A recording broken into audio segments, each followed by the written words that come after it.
Greetings, friends. I have posted a very important chart. Let's go. So this chart is really important. Crypto is extremely cheap, less than 1 trillion total market cap, man. And the consensus trade is that it's better to be in government bonds and even cash. Whoa. So the government bonds part, that's okay, all right? Because traditionally, guys take enormous leverage on government bonds. And yeah, they've cranked rates up a lot, okay? So this one, that's okay. But cash. So this is the irrationality of the market, right? So I go on to say, they didn't say this game was easy, but it sure is obvious sometimes. So it's a bit of tongue in cheek there. So it doesn't mean that it's going to go up. It just means, this is what the market's actually saying. So this is the language of the market right now. The market is saying, see this cash? Cash is more popular. Cash is more popular than crypto. Wow. The market is actually saying right now, we think cash is less risky than crypto. So crypto, the thing that Bitcoin and Ethereum have dropped 77%, the thing that is a lower, cheaper price, and, I'm going to assume they don't know about, Chainlink, Uni, RV, Hex, everything else. They don't know about them. So we know they're down over 90%. But then you just know about Bitcoin and Ethereum. They're down like 77%, 80%. And they have enormous upside and high growth. And people are saying they're more risky now. That doesn't make sense, So it's like if you go into the shoe store, you want to buy some Nikes. What's more risky to your wallet? If you pay $400 for the shoes, or if you pay $120? Obviously $120 is less risky to your wallet, but the market's saying it's not. So these happen once or twice a year. You get these big mispricings, but do people take advantage of it? No, they don't. 1 out of 10 do. The next majority, they start taking advantage of it back when it comes to the middle of the range, and they get screwed, and the late majority come and buy the tops later. That's just how it happens, right? You can tell by Twitter. There's one positive person, there's like 9 negative people, right? So it's reflected here. I'm really worried about these government bonds, man, because effectively everybody is long government bonds. So government bonds have just tanked, right? Because the yields have gone up. As the yield goes up, the price of the bond goes down. And I can show you the charts later, right? So the price of the government bond is down. You know what? While we're here, let's just show you right now. Let me just look at the ZN, right? So the US 10-year futures. Oh my God, no! They're all long, friends. They're all long. And you know what? They were probably long since May. You can see it in the chart. Like, when I look at a chart, I can see where everyone's long. I can see it. So there were people who would have got long here. That's why these charts form like this, by the way. There are people who got long here.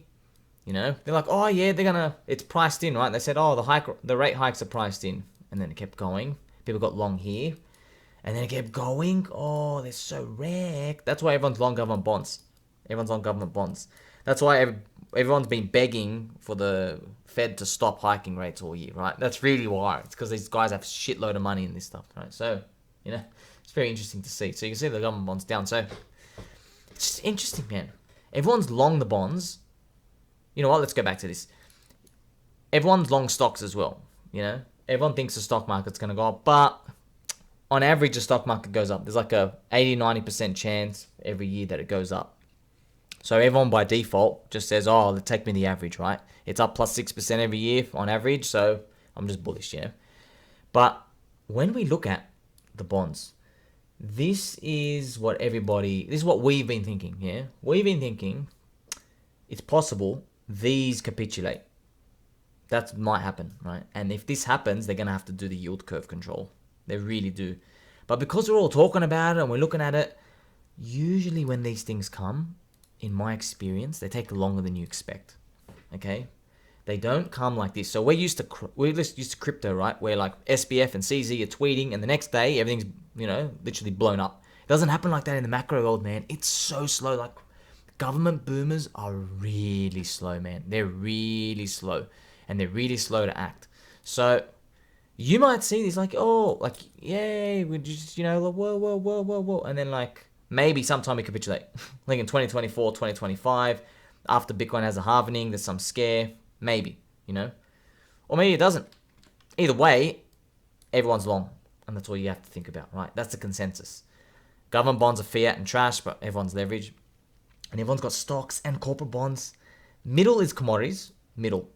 So everybody is, and you're wondering why, right? Why are commodities middle? It's because on one hand, right, it's a commodity super cycle and running out of commodities. But on the other hand, the rate hikes are so high, they have obliterated demand. And that's why you have people met in the middle. People don't know the net effect.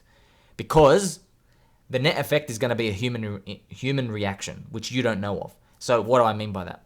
So when the demand destruction happens, it should start happening very, very soon. They hiked rates in March. It takes about 9 to 12 months. We are now hitting the 9-month mark. It's going to start to happen. When that demand destruction happens, we don't know how fast and aggressive it'll be. And we don't know the response. So you have two variables here, right? So the destruction can be like mild or strong. And their response can be mild or strong. That's what we don't know. And you can bet your balls that they're going to try PSYOPs, the CPI number. That's why it's in the middle. And after all this, see, I've gone through all these amazing scenarios. Crypto's down here, man. Like, it just... when you see this, it doesn't mean everything goes up. It just means this is a good bet. Your weak hands are out. Your weak hands are out. Your weak hands are not out here. And they're not out here.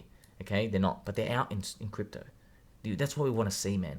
So if we just go to our baby doll Ethereum, I want you to see something that crypto being good and strong, it can mean like, oh, the stock market just literally shits the bed like right now, drops 30 to 40%, and we only go here, and Ethereum stops here.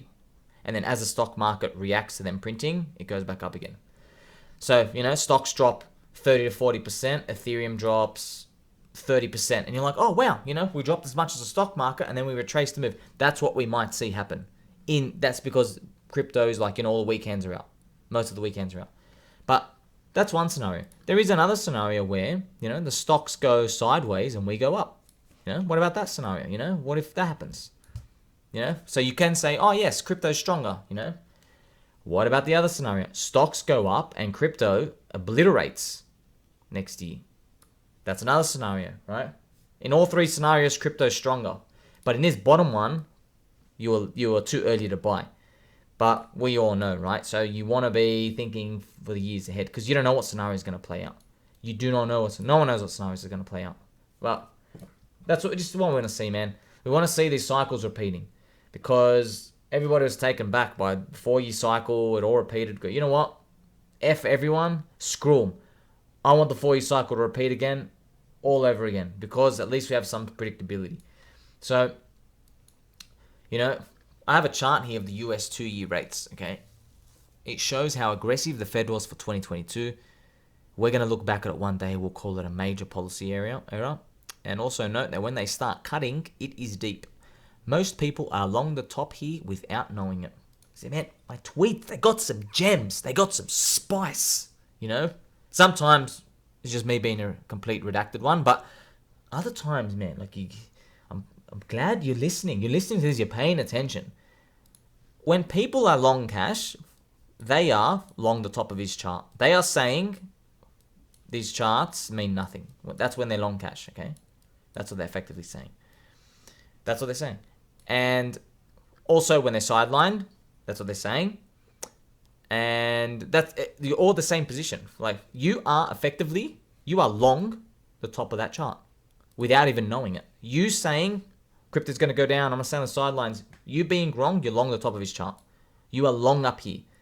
And that's why, what? I asked so many people. I asked them gently and kindly. I said, in Telegram, Discord, Twitter, I always ask people. I love speaking to people. I love talking to you and I ask, okay, I know you say Bitcoin's going down to 10K, Ethereum $500. I know you're saying that. However, have you considered the fact that maybe they go the other way and you're wrong? And most of the times I'm actually met with crickets, but sometimes people say, yeah, I've thought about it. And I'll ask, okay, what is the price you will enter if it goes the other way? And most people who respond, they say 20K Bitcoin. Other people will also respond when they cut rates. But we already know, man. The bull market, the rallies happen here. The market rallies here. That's the market rallying, man. We've seen it. You've seen all my charts. The markets start rallying here. What do you think? These trillions of dollars of insider money who are closer to the political power than me and you think they're going to let you, a little retailer with your little trading referral link, clicking on YouTube influencers and waiting to see what the next bear market call is, do you think they're going to let you buy the bottom and then Powell's going to come out and go, you may now buy and we will now print? You think it's that easy, man? Everyone will do that. You can put on 30x leverage trade and do that if it was that easy. We know the world doesn't work like that. The market looks forward 6 months. Okay? And now we have a double whammy here. Why? Because this is GFC. You know what they did. You know GFC, they printed and they did QE to get out of it. Then when COVID happened, so okay, quick history. They cut rates in GFC. It wasn't enough, okay? The economy was still sluggish. Then they started QE1, QE2, QE3, and then they started hiking. And then what happened was when the zombie virus happened, they cut rates and they did QE straight away to get out of it. The politicians know how to get out of the mess now. It's almost like you don't want to taunt them, but they're basically daring you to get short. They really are. It's like they're daring you not to be in stocks long. Because you know, okay, if it gets really, really bad, you're going to print. And this is effectively the problem with fiat currency, right? Because people, this is how we get towards the later stage of this. Because we get to now see, okay, in the previous cycles, this was just cut rates, and here it was just cut rates, and here was just cut rates. Then we got the GFC, we cut rates, we go, this one ain't recovering, man. We need to do QE, we start printing money. And then this one, cut rates plus QE, So now, we don't know. You got to think, right? What would make them just cut rates and not do QE in the next one? It would be if the recession isn't as weak, as damaging as you think. Which means, the market should react up, right? And what happens if it's a super mega demand destruction and GDP goes minus 10%? Then they have to cut rates and do QE again. It's almost like in both scenarios, you have to be long risk assets. And I know this sounds crazy because this is completely contrary to what everyone's saying. And yeah, you will feel like the idiot if the market does do this capitulation panic, right? So, we're looking at this, if we're looking at a stock market chart, right? Stock market's done this, come down. Yeah, you will feel like a dum-dum if stocks capitulate, then they print again, which they do every single time. But you don't know, man. Stocks are smart. They're smart, man.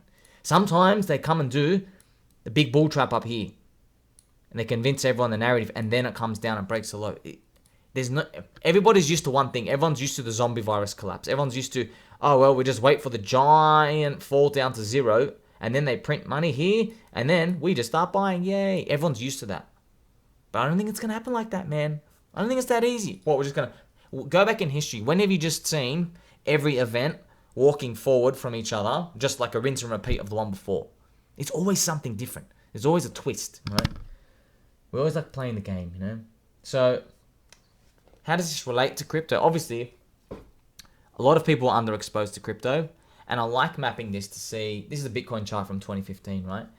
And in 2015, there was a Mt. Gox debacle, and I don't know if there was specific news here. I wish I did. Someone, please, if you know, please drop a comment and let me know. But this was Mt. Gox. So Mt. Gox exploded the whole year, and it was just selling after selling after selling. It was just selling for the sake of selling. And I have here, right, the green box shows the capitulation event we saw in Luna. So I'll just do a parallel, right? The Luna capitulation, Luna UST, Celsius collapse. And the red box, FTX, right? It feels like it, Look, I'm going to play devil's advocate because I don't like just taking the bull-tard side. It is possible that this part is the FTX part. It's possible, right? And then we're going to recover 6 months next year, right? And then stock market's going to roll over. And then we're going to finish the end of the year 28K. 25K, right? Very underwhelming. And then we continue into 2024, Bitcoin halving. That's devil's advocate. That is still possible. That is. All right. So I won't rule that out. But this is the scenario everyone's expecting. Okay. That's what I want you to know. Everyone's expecting this. Go listen to every single interview. Go listen to every single podcast. Go watch all the influencers, YouTube, Twitter, everyone. Right. All the guys with millions and millions of followers. All the respected, the darlings of crypto. All of them say, my ass, is Bitcoin going to be above 30K next year? And they also say, my booty hole, are we going to get euphoric next year? They all say that, right? I think there was an interview, Altcoin Daily and Coin Bureau. They asked Guy, they asked him, what do you think, can Bitcoin be above like 30K next year? And he's like, 5% chance or less. I was like, what? What? 5% chance or less? This is the biggest Commodity game of all, but it's beautiful. Like, if someone like him, he's 5% chance, that's really good, man. That's really, really, really good. Like, that's what we want to see, right? If he was like, 45, 50%, 50-50, if he was leaning towards that, we lower our odds. So the fact that, remember, what he thinks, it seeps into the audience, right? We need everyone to not be thinking about buying in this zone, right, when we get it. We want everyone not to be thinking, because when it starts moving up, right? Remember, there's 10 people in a line. Let's say there's 100 people in a line, yeah? The first 10 people are just DCAing, and there's no sellers. So they start pushing up the price, this little green arrow part, yeah? That's what happens. Actually, let's use this part. So the DCA buyers, they're pushing up the price without knowing, because they've been DCAing everywhere. They've been DCA'd here, goes down, here goes down, here goes down, here goes down, here goes down. Now they're DCAing here, right? And they're expecting it to go down again, right? That's why they're DCA buying, because they don't know. That's the first 10 people, right? And now what happens is the next 20 are just momentum players. And what ends up happening is the last 70 end up all buying here, because they're like, it really is. Look at the narratives. That's what ends up happening. That's why you have a skew of how everything moves. Because you'd probably think, okay, if there's 100 people, maybe 30 buy here, and 30 buy here, and 30 buy here, and maybe only 10 buy here. Opposite, man. Doesn't work like that. It ends up being literally like 10, 20, 70. That's what it ends up being. Yeah. You get the most gains for being by yourself. That's why all the gains are where you're buying by yourself, right? Because it's literally you, and 90% of people are saying, you don't have a brain, check yourself into the hospital. All right. So I hope you learned something today, friends. I love you all. Until next time.